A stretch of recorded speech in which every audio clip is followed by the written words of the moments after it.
Will they break the string with Jeremy McGrath as he tries for his 5th consecutive win at the start of the season? All right, get set now. It's gone halfway. They're revving it high. They're off, and McGrath with a great start. Larry Ward to the outside, number 6. Number 9 is Mike Brown. And Craig is in 4th as he got boxed out there at the beginning at the second turn. Yeah, but Jeremy McGrath is right where he wants to be. Exactly. This isn't what we wanted to see. Jeremy's got an open track. He can take any line he wants, and that's not good for the other guys. You can already see right there behind him in that corner, all 3 of those guys blocked each other out. Already opened up a huge lead for Jeremy McGrath. He's got about 3 seconds now. So we might as well just go back to the battle for second place because that's where the fight is. Michael Craig, though, is going into the whoops. He wants to pick up that gap. Larry Ward's behind him. Mike Brown, Jeff Emming, and Phil Lawrence cuts to the inside in that group. And you heard Mike Craig after the heat race. He wanted to be up there and run with Jeremy. Now he's got his opportunity right there in second place. But if you'll notice, Jeremy already has a couple unique lines that no one else has taken. This section after the tight hairpin, he's jumping over the whole tabletop and making up a second right there. Damon Huffman, who rode so well last week, still having to come from behind. I think that's the whole story. Last week he was able to run with Jeremy and move through the pack, but Jeremy's already gone. Huffman in 7th position now as we take a look at number 2.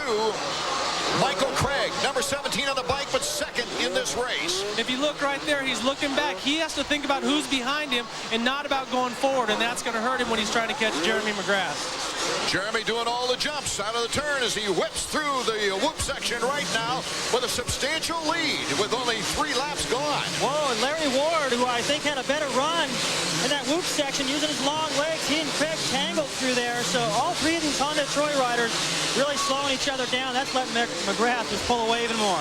Super Mac now is 4-second lead. Emick, who also rode fantastic in his race, the first guy to beat Jeremy McGrath in a long time, and definitely this year, right there behind all these riders. If he can ever get around them all, I don't think he'll have enough time to catch McGrath. Now would be a great time to take a look at Jeremy McGrath and see actually what he's doing to the track as we look at a log jam here at second place. Yeah, all these riders, they're thinking about each other. Emick, see if you look, Larry Ward's looking at Emick. Emick's trying to block him. So they're just taking time away from each other, and they're not catching up to Jeremy. I always knew when I was out front, Rick was going to come at me. He was going to come at me. He always did. He always focused on the riders in front of him. I didn't ever see Rick looking back at me when I was challenging, and that was the difference. And I knew that when I was out front, he was going to be focusing ahead. He always made me nervous. No one's making Jeremy nervous. He has nothing to worry about out front. Look at him. He's jumping all the way into that step section and all the way out. The only guy that can do it. He learned from Emming in the heat race. Huffman went down, so he's way back. You're losing several positions now from that 5th spot that we announced earlier. Here's Jeremy McGrath out in front. Let's take a good look now at this smooth style Rick Johnson. If you're watching with Jeremy... Whoops, I'm sorry. We're going to hit the replay right now. Well, that's what I talked about earlier. Larry Ward using those long legs. He was coming up the inside of Craig. Craig got out of control. Actually went into Larry Ward there, and they both slowed up a lot and give another big lead to McGrath. Okay, now to get the section on the track, it's the triple right before the finish line jump, Rick Johnson. And here we go back to second place. Michael Craig and Brown, they're going at it. See, look, they're stopping in almost every turn just to try to take away the momentum of another rider. See, they're looking in, they're thinking about slowing the other rider down instead of just going forward and chasing down Jeremy. When Dave and I raced with each other, as much as possible, I tried not to slow myself down to keep him from passing me. I tried to run and hide from him. Many times it didn't work. I got tired. He passed me like our big battle at Anaheim. But at least you could hold on to second. Exactly. Get way out ahead of everybody and just race as fast as you can. But if you look, a lot of people are just racing for second now. Michael Craig in second place, and he's looking for the best finish of the season. He's had a 6th, a 4th, a 6th, and a 9th in his last race at Seattle as he goes through the whoops. Here's Emick behind him, number 2. Number 9 is Brown. Number 6 is Larry Ward. And Ezra Lusk is on the move, number 34 behind him. And I like the way Emick's running down that inside. He's not going to let anybody get inside of him. But the bad part to that is he doesn't leave him much margin for error. If he gets a little out of control through there, he's off the track. And also, if you watch what Jeremy's doing, he's opening up the turns. He's taking his time. But you watch You watch Emick, he's running down the insides and squaring off the turn, so it's killing his momentum coming off. And with this hard, slick track, you got to keep your speed in the corners up. We're taking a look at Ezra Lusk, number 34, the bike to the left of the Suzuki, the yellow bike. You know, he came off a 4th place finish in Seattle, but has done a magnificent job now of staying upright. Yeah, you know, with these tracks and these young riders, everybody's shooting for Jeremy. He's the lone star out there that everybody wants to beat. He's the benchmark. So when you get guys like Ezra that are great young riders, there's not a mix of riders that they can race with and grow with. Right now, everybody's trying to beat Jeremy. Jeremy McGrath with a 9-second lead over the 2nd place bike of Michael Craig as he comes over the finish line. Bradshaw is way back in 12. That was a nice move by Ezra. He's worked his way up from pretty far behind. You see he controlled the inside of that corner after the finish line jump. Got through there pretty quick on that hard slick stuff. He seems to be the fastest guy in this battle for 2nd place right now. He's got the speed to catch Craig. Rick, you had 4 wins here in San Diego, and there you see Mikel Pichon trying to restart his bike after stalling it, but you had 4 wins here in San Diego. Was it the hometown situation, or was it the style of track as far as the texture? It was a little bit of everything. You know, growing up in Southern California, you ride on hard-packed tracks all the time, and as you can see, all those shiny spots, that's slick dirt. You got to have a lot of throttle control. So my practice track was very similar to this kind of dirt. But when it came to the hometown advantage, I ate at the restaurants I wanted to eat at. I slept in my own bed. I had friends and family. I had all the pressure and motivation to win because I wanted to be the best guy in San Diego. Hughes has moved into 6th place behind Ezra Lusk. So we have Supermac out in front, Craig 2nd, Emick 3rd, Brown 4th, Lusk 5th, and Hughes in 6th. Number 1, Jeremy McGrath. Now you look at the battle for 2nd place. Emick is starting to put some pressure on Craig now. Emick finding his rhythm. These were the 2 fastest guys. They each won their heat races. Starting to put those block passes on each other. They're totally concerned with themselves. Just like Rick pointed out, they're not racing Jeremy McGrath. They're racing for 2nd. Right now, what I think we're going to have to hope for if we want to see a good race between Jeremy and Emick is that some lappers are going to get in the way. But if you notice, this track is pretty big. It's pretty technical. It's not getting spread out real bad. The guys, you know, Jeremy's going to get into some lappers later in the race, but I think they're going to be spread out far enough that he won't have a problem with any of them. It will probably be too late when it happens as well. Exactly. The only advantage these guys may have is that when Jeremy catches up to them, in case they don't get that blue flag out there, which is what they use to warn the lappers, the leaders are coming. The guys in 2nd will already know that. Let's go trackside to Davey Combs. Davey. I'm here with Jeremy Albrecht. This is Jeff Emick's mechanic. What has Jeff been doing this week? Well, he hasn't really been doing anything different. The only thing is we needed a start. We've been working real hard on starts, and he's been doing really good on starts. That's all I needed, I think. So, he'll be good. He looks really strong. Back upstairs, Art. Jeremy McGrath in the lead and Emick in 2nd place. Let's take a moment now to pay the bills. On ESPN2. Welcome back to San Diego. Art Ekman, David Bailey, Rick Johnson, and Davey Combs bringing you the action right now. We're pleased to have Rick Johnson by our side here in his hometown. It's a pleasure Jeremy to be here. McGrath is out in front, number 1 with a big lead. Emick in 2nd, Craig in 3rd. Hughes has now moved into 4th with Brown and Lusk in that order. Well, if you look at Jeremy, he's running a real smooth line. He's taking his time. He's watching what everybody else is doing. He's pacing himself off of that. Someone gets a little closer, he picks it up. If somebody falls back, he turns the throttle down a little bit. So right now, he's in control. The Honda stopwatch, and he has about 11-second lead over the 2nd place rider, Michael Craig, or I should say Jeff Emick. Michael Craig in 3rd. And number 5, coming past your screen right there, Ryan Hughes, the man on the move. He's worked up from a pretty terrible start. He needed a good start. Everyone needs good starts. You heard Emick's mechanic say that's all Emick needed. That's all he did during the week. That's the only change. And he sits in 2nd place, his best ride of the year.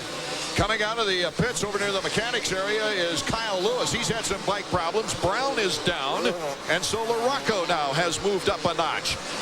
Watch McGrath right here. He's jumping that quadruple jump. Goes into the whoop section. Overshot that berm a little bit right there. That's going to make this lap time a little slower. Remember, the 125 is running 56 seconds. 54.8. Let's go down to Davey Combs, who's with Pichon. Mikel, you're out of the race early. What happened? I crashed twice and my arm pumped up and I can't try it anymore. I don't know if it's a 250 or I don't know what it is, but after a couple of laps, my heart's pumped up. I had a good speed at the beginning, but I crashed. I hit the back wheel of LaRocco. I was passing him and he blocked past me in the corner, but I I'm happy. I mean, that was my last race in 250. I know I have a good speed, and we'll see next year. Back upstairs. While we were down to Davey, LaRocco just put a heck of a block pass on Ezra Lusk and moved into 5th position behind Hughes. Well, it's just like always, LaRocco getting terrible starts consistently. And he's good at working his way through the pack, but by the time he finds his pace, it's too late. And when he does get a good start, he doesn't take advantage of it. McGrath just has no weaknesses that I can see. No, and that's the thing that we talked about before the race. Is somebody's got to go after Jeremy. They got to upset his game. You know, with what they're trying to do, if they try to just ride, you know, jump for jump with him, they have to admit it. He's a step above everybody right now. Ryan Hughes right there, his jersey is come untucked. I don't know if he got hooked up with somebody or what's going on there. You don't usually see it. That won't bother Ryan Hughes. There you see, pretty stocky, 5'10", 174 pounds. This guy's in shape, Art. And only 22 years old. Let's go down to Davey Coombs. Davey. I'm down here with Wyatt Seals. This is Ryan Hughes, the mechanic. What happened to Ryan on the start? I'm really not sure. I couldn't see what went on down in the first turn. All I know is he came out around, I don't know, 4 or 5 up from last. And he's got a good pace going. Just trying to keep him going. Hopefully he stays up. We can get on the podium.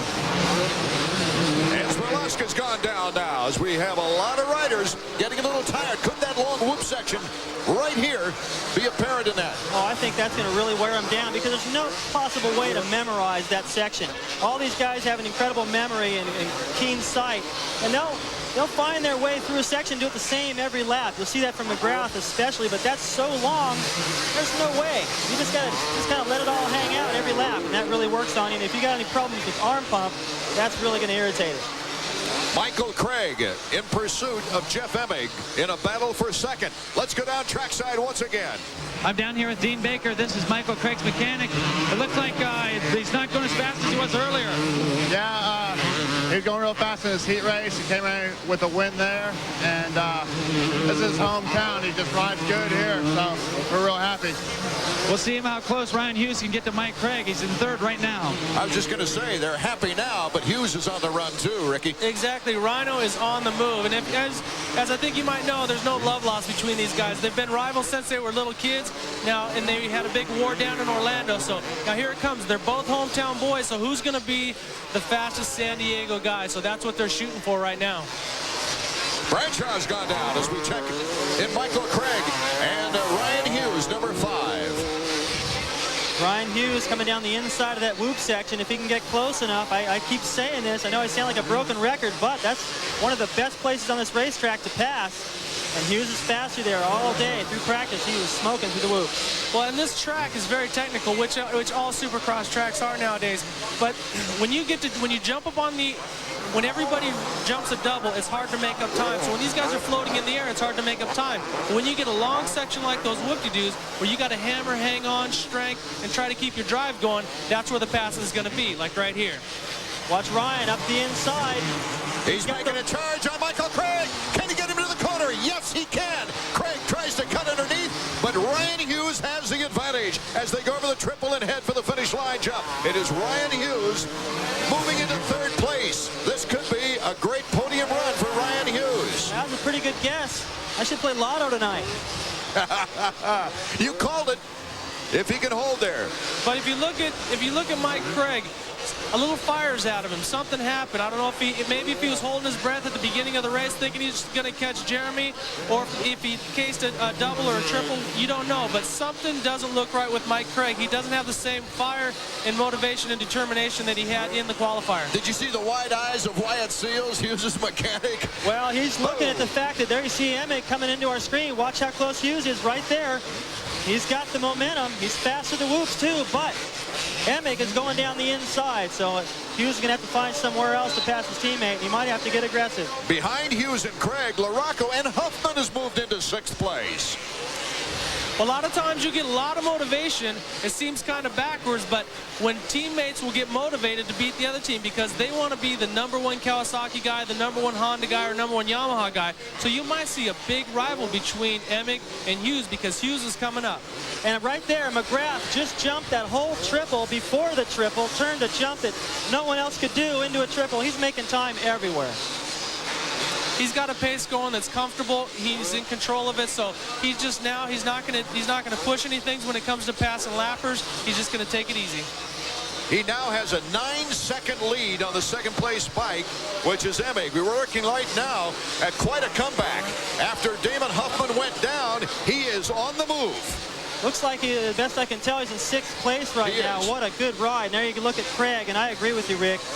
He doesn't have that fire anymore. It looks like he's just trying to settle for a 4th place finish. We go down now to Davey Combs. All right, I'm standing here with Brian Lunas. This is Damon Huffman's mechanic. What kind of signals are you giving him at this point in the race? Well, he's just trying to figure out who's the next guy in line because he was so far back off the start. So we're just working his way up to La Rocca. All right, back to work. You can tell he was anxious to get back on that pit board, Brian Lunas. One thing very impressive about Damon Huffman, if you watch him, he's doing the same jumps and the same rhythm as Jeremy. So he fell down and he's way back, but he is being innovative and he's trying the things that Jeremy is doing. So, you know, he's there. He just needs to get the start, and maybe they can come out and fight together. Jeremy holding a consistent 8-second lead as we take a look at the champion. Just as you pointed out, Rick, coming in out of the corner before the triple, Huffman is also the only guy other than McGrath to jump that big triple. One thing that Huffman is doing a lot faster than McGrath is through the whoop section. Perhaps McGrath knows that takes a lot out of people. With that big of a lead, he's not taking any chances. Let's go to Davey.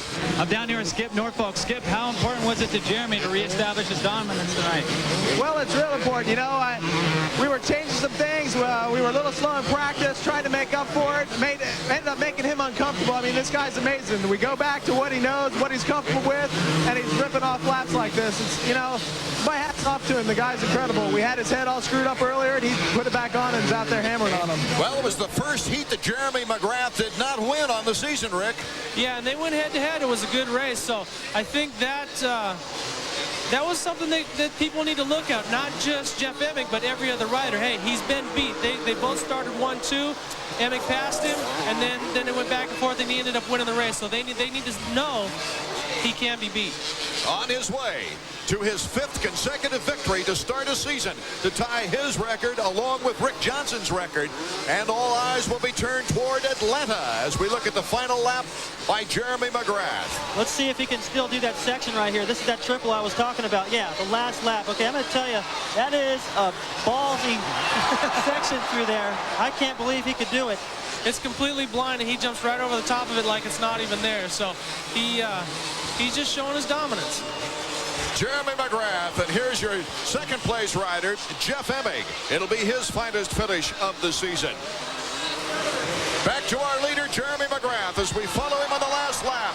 Over the triple, only a few feet to go as he takes a look at the checkers for his 5th consecutive victory. He won in Orlando, he won in Minneapolis, he won in Anaheim, he won in Seattle, and now takes number 5 here in San Diego.